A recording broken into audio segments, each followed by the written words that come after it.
What's up, guys? How are y'all doing today? Hello, everybody.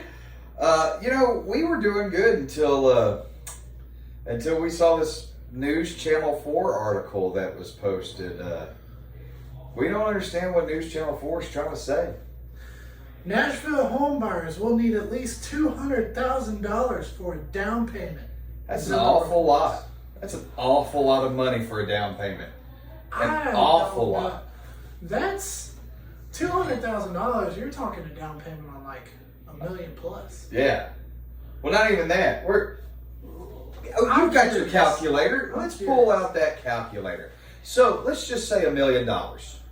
So 3.5% of $1 million would be $35,000. There it is, right there. That's 3.5. That's the purchase price for $200,000. So for you to put down $200,000, and it equal 3.5%, you're going to be buying almost a $6 million piece of property.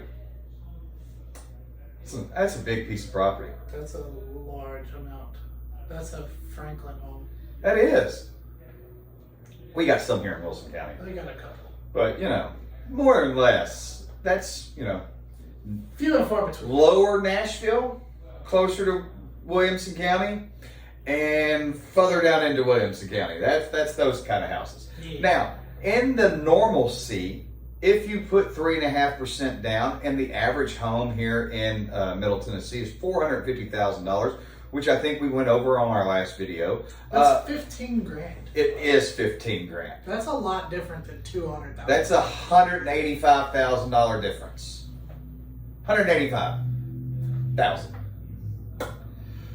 That's a big difference. I don't know what Channel 4 was trying to tell or scare or whatever they were trying to do, because I haven't met anybody that put $200,000 down on a house. Have you? I have, because they sold another one and they just wanted to roll the equity into it.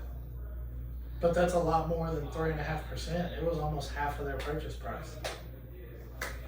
So on the average sales home here in Middle Tennessee, which in that article they say is $450,000, just like we say it's $450,000. That's almost half of the purchase price. About 40%. Now, are they trying to go in and say, hey, if you want your home payment to be similar to what it was, 5 years ago, are you going to have to put down $200,000? No. Not on a $450,000 house. Maybe not that much, but it's more understandable if that's the goal. Yes. And if that is the goal, then that's what they need to say, that's what they're shooting for. But I don't really believe that that's what they're trying to allude to in that article. I believe that they are trying to allude to the fact that you're going to have to put $200,000 down, and that's just big and scary. Yeah, and that's not the truth at all. Nah. Nope. I'm going to use some words. I was actually going and doing market updates today. We have 2 different trends happening in certain counties. Geographical location has a lot to do with it. It does. I've seen the trends are, if there are less houses available now than there were in June of last year, your prices have gone up. If there's more houses available now than there were in June of last year, your prices have gone down. And that's been ranging anywhere from $2,000 all the way. I've seen price drops, like average sale prices drop up to upwards of $20,000. So, with that being said, your $2,000 difference isn't that much of a difference. Your $20,000 price is lower or higher? Lower. Robertson County, to be specific. Okay, Robertson County. Springfield, White House. There's been a lot of homes being built up in that area.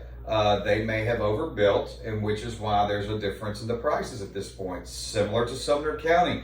Sumner County has a lot of homes more this year than they did last year, 30 to be specific. Mm-hmm. And there was like an $1,800, $2,000 price difference in that. Again, you've got more homes in the area. They're trying to get rid of those homes, so there's a little price difference. And flipping it the other way, where we're talking about Wilson County, less houses, higher price. Wilson County, Davidson County, Williamson County. The one that really shocked me was Smith County. And Smith County has the exact same amount of homes in June that hit the market as it did last year. Yep. The average sales price difference between June of last year and June of this year was $76,000 up. That's a big jump. That's a huge Now, I don't know if y'all know where Smith County is. That is Carthage, Tennessee. It is just the next county over from Wilson County. What is your halfway mark between Nashville, or between Lebanon and Cookeville? Yes, I didn't know where you were going with that. I was like, it is not the halfway point from Nashville to Knoxville. That is Cookeville or Crossville. Yes. And let's just be honest. If you're going that way, don't stop at Cookeville. Just go on up and hit the Buc-ee's in Crossville. Crossville and hit the Buc-ee's. Yes, that is. Although I have not done that yet. I've never been inside of a Buc-ee's. I mean, we can get there and be back before the kids get out of school. But long story short, guys, you do not need $200,000 to buy a house. No. And if you're a first-time home buyer, you don't need any money to buy a house. Except for paying for Okay. an inspection and stuff like that. But as far as the down payment goes, you don't need no money. No. No, you don't. And if you bought a house before, you need 3.5%. And guess what? More than likely, you've got 3.5% in the current home that you're in. That's right. So, having matter of said fact, we know some people that are trying to refinance one house, they can go buy a second home. Mm-hmm. And then they're going to rent out that first house. Yep. And if they can't do that, they've already said, hey, we'll just sell the house. That's right. They've got options. And guess what? If you buy a house now, a couple years from now, you'll have options. That's correct. And if you bought a house pre-pandemic, which I don't know why we keep saying that. If you bought a house in 2019 or 2020, you would be amazed at the equity that you have in your house right now. Average homeowner in America right now has about $300,000 in equity. I bought my house. You are one of those. You'd be right around that. I am one of those. So I bought my house in 2020. Matter of fact, it was this month, 4 years ago, that we closed on it and we moved into it. We bought it for $470. It's probably worth $750 at this point now. There you go. So if you bought before 2021, you're sitting on more equity than you can imagine.